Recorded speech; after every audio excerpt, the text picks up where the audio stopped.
Cada vez que você enfrenta suas crises sozinho, você nega a si mesmo a misericórdia de Deus e rejeita sua ajuda. Você pode parecer bem-sucedido, mas isso lhe custará algo que se tornará lamentável amanhã. Mas não há arrependimento em confiar em Deus. Ele não acrescenta tristeza quando abençoa. E uma pessoa é verdadeiramente ajudada quando Deus a ajuda. Eu me lembro de ficar no portão como professor, cumprimentando os pais e dando as boas-vindas às crianças pela manhã na escola, onde trabalhei por alguns anos. Foi lindo ver aquelas crianças segurando as mãos de seus pais, enquanto os levavam até a entrada da escola, antes de voltar quando seus filhos entraram. Eu notei algo significativo nessas crianças, todas as manhãs, que Deus costumava falar comigo sobre a confiança de um relacionamento com Ele. Veja bem, quando as crianças caminhavam ao lado dos pais, ou eram carregadas pelo pai ou pela mãe, notava que elas se sentiam confortáveis e caminhavam com um ar de confiança. A criança andava como se não houvesse nenhum cuidado no mundo. Ela não temia o cachorro na beira da rua ou qualquer perigo, pois seus pais estavam com ela. Quando foi a última vez que você enfrentou uma luta em sua vida com a consciência de que Deus, seu Pai Celestial, está caminhando com você? Será que você tem lutado com as batalhas de sua vida como uma pessoa que não tem Deus? Uma das grandes orações das pessoas antigas na Bíblia era para que Deus se provasse em suas vidas, para que seus inimigos não perguntassem onde estava seu Deus.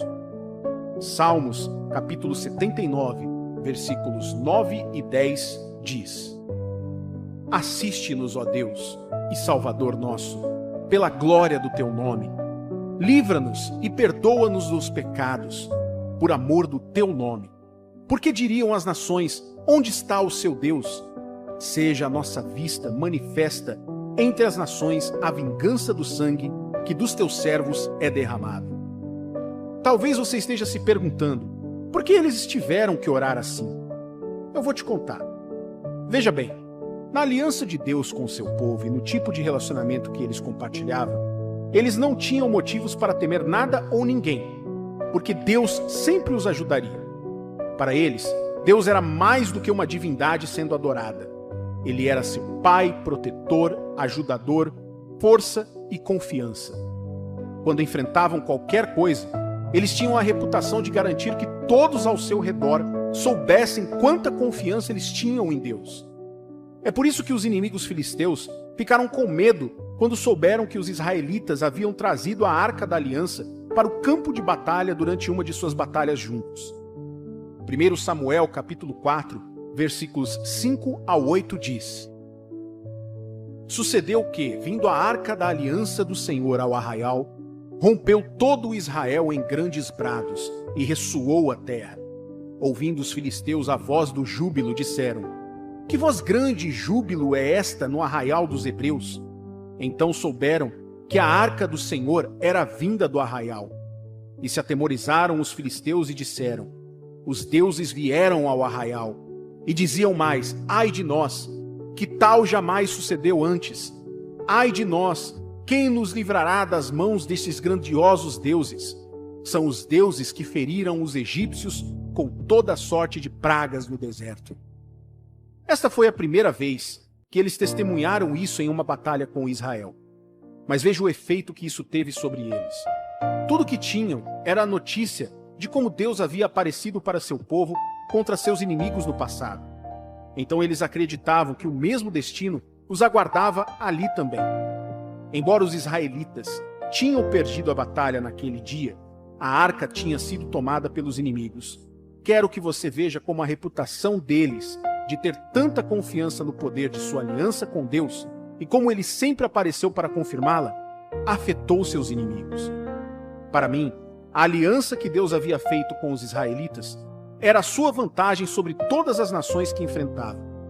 Era por isso que eles enfrentavam nações com o dobro de seu tamanho e ainda assim venciam. Eles estavam prontos para reduzir seu número, colocar ministros de louvor na linha de frente em vez de guerreiros, atacar à noite, marchar ao redor das cidades inimigas e assim por diante, se Deus quisesse. Eles sabiam, desde que tivessem seguido as instruções de Deus, que não havia motivo para temer, porque a batalha já estava vencida. 1 Crônicas, capítulo 20, versículo 15 diz: Escutem, rei Josafá, e todos os que vivem em Judá e em Jerusalém. Assim diz o Senhor: não tenha medo, nem desanime por causa deste vasto exército, pois a batalha não é sua, mas de Deus. Então, toda vez que eles perdiam uma guerra, eles sabiam que algo estava errado e voltavam para Deus com o coração pesado, esperando nele até que eles lhes dissessem onde eles erraram. Eles sabiam que Deus não podia perder uma batalha e, portanto, com ele, a vitória era certa. A derrota na batalha era um sinal de que algo estava errado e precisava ser resolvido. O fracasso e a derrota na batalha nunca foram vistos como um evento normal. Agora, deixe-me chamar sua atenção para algo.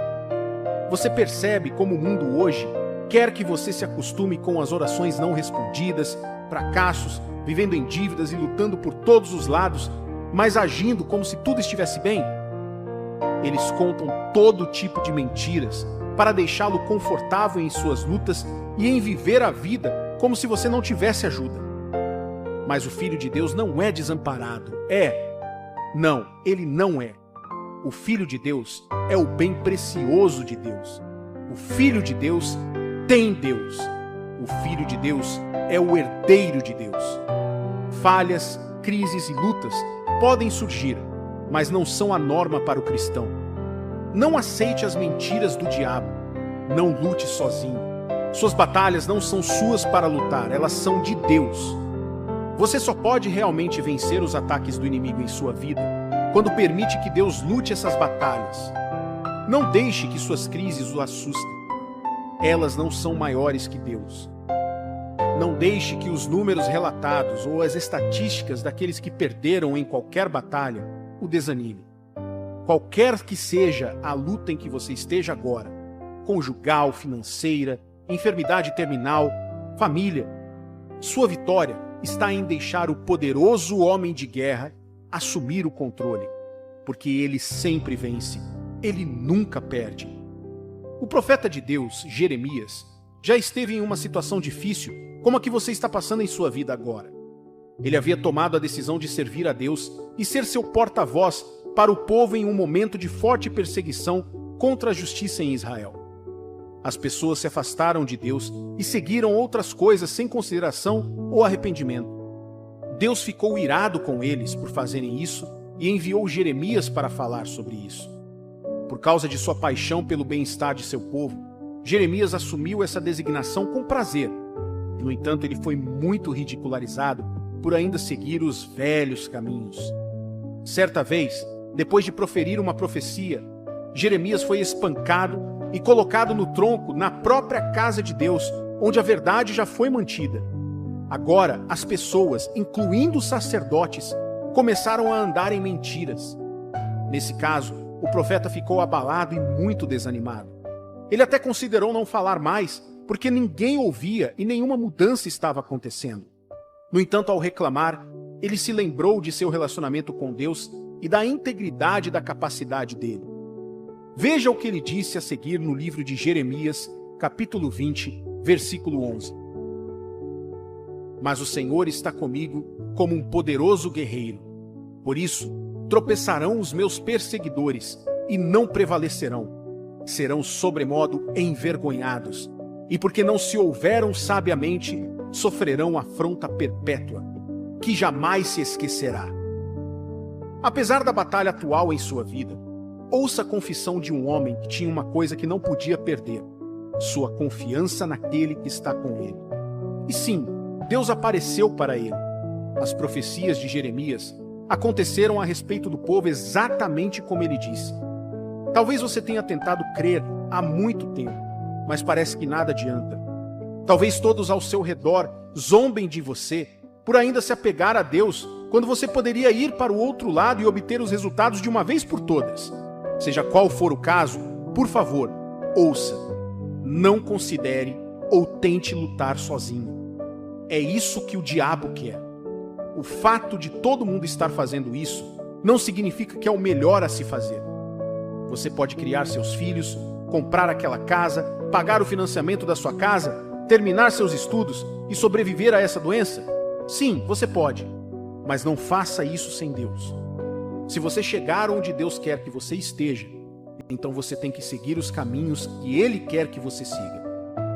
Houve nações que travaram batalhas em nome de outros deuses, ou em sua própria força nos tempos antigos.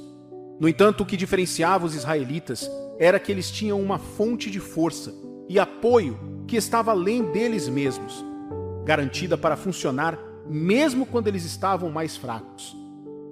Você sabia que certa vez Deus fez chover granizo sobre os inimigos dos israelitas na batalha para que eles não fugissem? Em outra ocasião, ele respondeu à oração de Josué quando ele orou para que o sol e a lua parassem para que pudessem terminar sua batalha porque estava escurecendo. Em outro momento, ele colocou tanta confusão no acampamento do inimigo que eles se voltaram um contra o outro e lutaram até a morte. Os israelitas só vieram a essa luta para recolher os despojos. Eles não precisaram levantar as mãos contra um inimigo. Isso são coisas que só o Senhor pode fazer. Mas muito mais do que isso, para aqueles que o deixam travar suas batalhas, Ele nunca decepcionará. Ele é o Senhor e a rocha confiável que nunca pode ser quebrada. Se você é filho de Deus, sua opção é deixá-lo assumir sua luta. Submeta sua batalha a Ele e veja como Ele a destrói. A Bíblia diz em 1 Samuel capítulo 2, versículo 9: Ele guarda os pés dos seus santos, porém os perversos emudecem nas trevas da morte, porque o homem não prevalece pela força. Há consequências perigosas para aqueles que cedem a meios ímpios para travar suas batalhas ou se afastam de Deus. O que torna essas consequências bastante assustadoras é que elas estão além daqui. Elas se espalham por toda a eternidade. No entanto, quando você confia em Deus e permanece em seu caminho, entregando suas batalhas a Ele com confiança, Ele não apenas cuidará de sua luta, mas também recompensará sua confiança. Esse é o tipo de Deus que Ele é. Quando Jonas ficou preso na barriga do peixe, mesmo estando ali por causa da desobediência, ele ainda entregou sua situação a Deus. Quanto mais você corre para o diabo em busca de soluções, mais ele tira da sua vida, às vezes sem você saber. Na tentativa de ganhar mais dinheiro, você pode perder seus filhos. Na tentativa de conseguir um novo emprego tendo um caso, você pode perder sua família, destruindo sua casa. O inimigo nunca dá nada de graça. Se não lhe custa nada agora, custará na eternidade. Jonas capítulo 2, versículo 8, corretamente coloca desta forma: Os que se entregam à idolatria, vã abandonam aqueles que lhes é misericordioso. Cada vez que você enfrenta suas crises sozinho, você nega a si mesmo a misericórdia de Deus e rejeita sua ajuda. Você pode parecer bem-sucedido, mas isso lhe custará algo que se tornará lamentável amanhã. Mas não há arrependimento em confiar em Deus. Ele não acrescenta tristeza quando abençoa. E uma pessoa é verdadeiramente ajudada quando Deus a ajuda. Pergunte a si mesmo hoje: quem está me ajudando? Eu mesmo ou o Senhor? É preciso fé para deixar Deus assumir a sua batalha. Eu gostaria de ter a oportunidade de dizer mais e espero tê-lo novamente. Mas até lá, saiba disso. Você pode deixar Deus lutar por você e ter a certeza de vencer. Como? Se entregando em suas mãos, em oração e fé, e permanecendo na paz que vem de saber que Deus está no controle. Não se preocupe mais. Seu Pai Celestial cuidará disso. Confie nele. Permaneça na verdade e não ceda a concessões. Esteja pronto para fazer o que ele disser no momento certo e saiba disso. Você vencerá.